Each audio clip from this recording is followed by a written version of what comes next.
ఎండాకాలం వచ్చేసింది. The summer has kicked in. ఎండాకాలం వచ్చేసింది.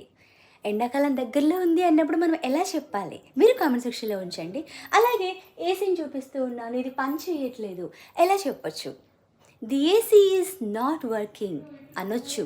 లేదా కొంచెం రిఫైన్డ్‌గా చెప్పాలంటే, ఇంకొంచెం మంచిగా చెప్పాలంటే, the AC is not functioning ఇలా కూడా చెప్పొచ్చు. లేదా the AC is mall functioning ఇలా కూడా చెప్పొచ్చు. ఈ డోర్ ఏదైతే ఉందో జామ్ అయిపోయింది, అస్సలు రావట్లేదు. సో మనం దీన్ని ఎలా చెప్పొచ్చు? The door is jammed. The door is jammed. అలాగే వాటర్ పైప్ అంతే స్ట్రక్ అయిపోయిందనమాట. దాన్ని ఎలా చెప్పొచ్చు? The drainage is clogged. ఒకవేళ టాయిలెట్ ఏదైతే ఉందో ఇది కూడా స్ట్రక్ అయింది వాటర్ అంటూ ఉంటాం కదా, అలాంటప్పుడు మనం క్లాగ్ వాడచ్చు. ద టాయిలెట్ ఈజ్ క్లాగ్డ్ ఇది కూడా మనం వాడచ్చు.